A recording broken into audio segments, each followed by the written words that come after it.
बृजमोहन श्रीवास्तव जी, आनंद दुबे जी ने सीधे सीधे आप पर, आपकी पार्टी एमएनएस पर यह आरोप लगा दिया है कि आप तो बीजेपी की सी टीम बन चुके हैं, बीजेपी के इशारे पर काम कर रहे हैं। हमारा प्रश्न बहुत सीधा सा, बिना किसी भूमिका के, डॉक्टर साहब, क्या आपका 24 में लोकसभा विधानसभा दोनों में बीजेपी के साथ एमएनएस का कोई गठबंधन हो रहा है, कोई गठजोड़ हो रहा है, कोई संबंध? सईद भाई, ये आनंद जी और ब्रजमोहन जी जिस तरह से बात करते हैं, ऐसा लगता है कि इन्होंने तोते की तरह एक स्क्रिप्ट को रख लिया है, बस उसी को बार बार रिपीट किए जाना है। कोई भी चैनल हो, कोई भी एंकर हो, कोई भी डिबेट हो, विषय कोई भी हो, इन्हें सिर्फ इतना ही बोलना है, ए टीम, बी टीम, सी टीम, क्योंकि टीम बनाने की आदत इनको पड़ गई है। आदरणीय हिंदू हृदय सम्राट बाला साहब ठाकरे के सुपुत्र उद्धव ठाकरे जी ने जब से अपना धर्म परिवर्तन किया है, अपना खतना करा के, सुन्नत करा के सोनिया सेना और शरद पवार की गोद में जाकर के बैठ गए हैं, तब से उनको ना तो हिंदुत्व की चिंता है, ना ही समाज की चिंता है, ना ही देश की चिंता है। सिर्फ उन्हें सत्ता की चिंता है, सिर्फ अपनी चिंता है। वो सत्ता भोगी बन गए हैं, इसलिए हर चीज में उन्हें ढोंग नजर आ रहा है। राज ठाकरे जी ढोंगी नहीं है। जब उन्होंने विरोध किया आदरणीय मोदी जी का, तब वो विरोध के मुद्दे थे, इसलिए विरोध किया। आज अगर उन्होंने धारा 370 और दूसरे रिफॉर्म देश भर में किए हैं और उनकी प्रशंसा की जानी चाहिए, तो आज हम उनकी प्रशंसा कर रहे हैं। योगी जी ने लाउड स्पीकर की आवाज को बिना शोर के कम कर दिया, लेकिन शिवसेना, कांग्रेस और एनसीपी की सरकार शोर मचाए जा रही है, कोई निर्णय तक पहुंच नहीं पा रही है। तो हम इनका विरोध कर रहे हैं, हम इनको आईना दिखा रहे हैं और ये कह रहे हैं कि आपने ए टीम, बी टीम और सी टीम बना ली है। ठीक है, हम किसी टीम में नहीं हैं। सईद भाई, दुबे जी बोलने दीजिए। दुबे जी एक सेकंड, दुबे जी, हाँ, मेरी बात पूरे होगी। हाँ, दुबे जी नहीं टोकिएगा नहीं।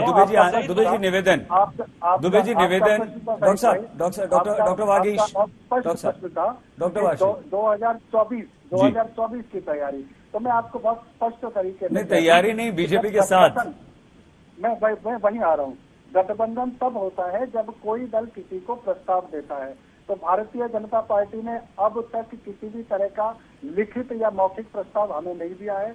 अगर कभी कोई इस तरह का प्रस्ताव दिया जाएगा तो निश्चित तौर से राज ठाकरे जी उस पर सहृदयता के साथ विचार करेंगे, लेकिन ये बिल्कुल जरूरी नहीं है कि भारतीय जनता पार्टी के साथ हमारा गठबंधन हो, उसके साथ गठबंधन में हम चुनाव लड़ें। राज ठाकरे जी ने अब तक एकला चलो की नीति अपनाई है। अगर हमारे एजेंडे पे कोई दल सहमत होगा तो हम निश्चित तौर पे उस पर विचार करेंगे, लेकिन हमारे एजेंडे पर महाराष्ट्र का एजेंडे है, हिंदुत्व का डॉक्टर वागीश, हम धर्मांध नहीं है, हम धर्माभिमानी है, ये बहुत स्पष्ट है।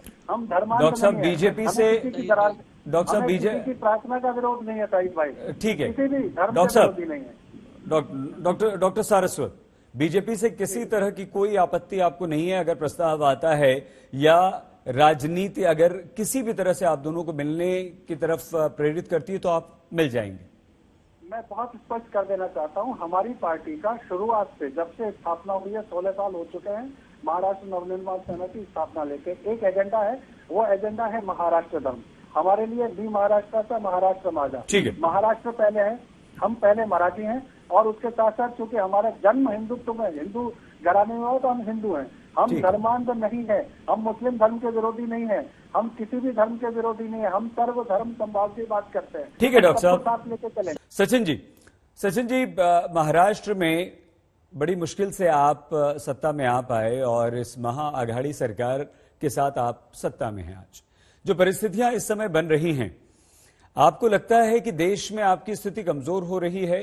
और महाराष्ट्र में जहां आप सरकार में हैं, वो भी गठबंधन की सरकार में, ऐसे में अगर एमएनएस खड़ी हो रही है और एमएनएस बीजेपी मिल जाए तो फिर आप संकट में आ जाएंगे, आप और पीछे चले जाएंगे। क्या, हमारा प्रश्न सबसे यही है कि क्या आपको भी डर लग रहा है?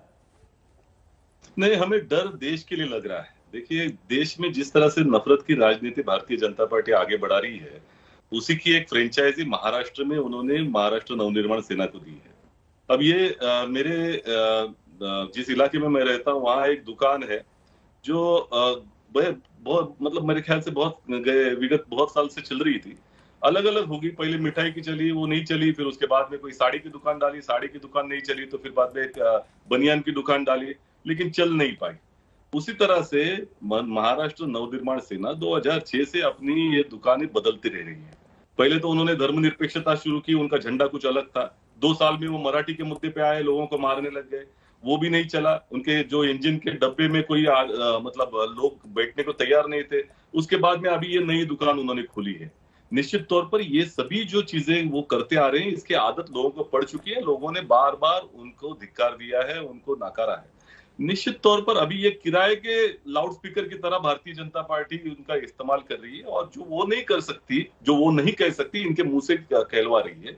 और एक जो शांतता का माहौल, नहीं, डॉक्टर साहब एक मिनट बोल ले, सचिन जी को खत्म कर लेने दीजिए प्लीज। हाँ सचिन जी, बात खत्म करने की कोशिश की जा रही है। अभी एक तरफ से ये कह रहे हैं कि मराठी का मुद्दा नहीं छोड़ा, तो भैया हनुमान चालीसा स्तोत्र आप लेके आ रहे हैं, मराठी में तो मारुति स्तोत्र भी है, भीमरूपी महारुद्रा बोला जाता है, तो आज उसकी याद नहीं आई आपको? आज आपको उत्तर प्रदेश के सीएम की याद आ रही है। और यही राज ठाकरे जी तो 2019 में मोदी जी और भारतीय जनता पार्टी को कह रहे थे कि ये सभी लोगों ने पूरे देश का नुकसान कर दिया, देश को बर्बाद कर दिया।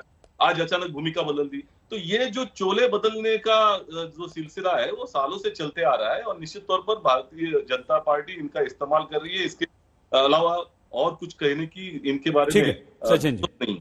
सचिन जी, दुबे जी आपके पास आए, उससे पहले प्रोफेसर रागी सर, ये जो लाउड स्पीकर का मुद्दा उठा और उसे लेकर राज ठाकरे एकदम से मुखर हो गए, आक्रामक हो गए, आपकी दृष्टि में सर क्या हासिल करना चाहते हैं राज ठाकरे?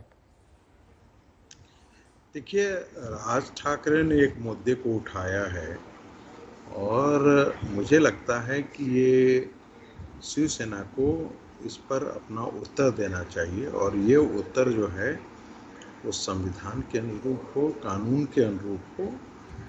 यदि आप ये कह देते हैं कि हम आपको खारिज कर देते हैं, सिर्फ इससे बात नहीं बनती है। राज ठाकरे ने एक बहुत महत्वपूर्ण सवाल उठाया है, क्या अजान आप 5 बार सुनाएंगे? और यदि सुनाएंगे तो उसके प्रत्युत्तर में यदि हिंदू समाज यदि जो है वो 5 बार यदि हनुमान चालीसा करता है, तो क्या आपको उससे आपत्ति है? इस पर उद्धव ठाकरे क्यों नहीं बात करते हैं?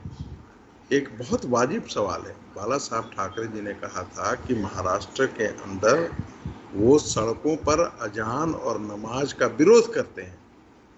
क्या बाला साहब की वो सारी नैतिकता उद्धव ठाकरे ने बेच रखी है? क्या उद्धव ठाकरे ये कह रहे हैं कि हमने बाला साहब की जो सांस्कृतिक विरासत है, जो राष्ट्रीय विरासत है, जो राष्ट्रीय संबोध है, हम उससे अपने आप को अलग करते हैं और हम मुस्लिम तुष्टीकरण के लिए आगे बढ़ते हैं? हमें कोई परहेज नहीं है, हमें कोई आपत्ति नहीं है। सत्ता चाहिए, बिल्कुल अच्छी बात है। उनको लगता है कि सत्ता के लिए हमको मुस्लिमों का तुष्टीकरण करना है, बिल्कुल कोई भी दिक्कत नहीं है।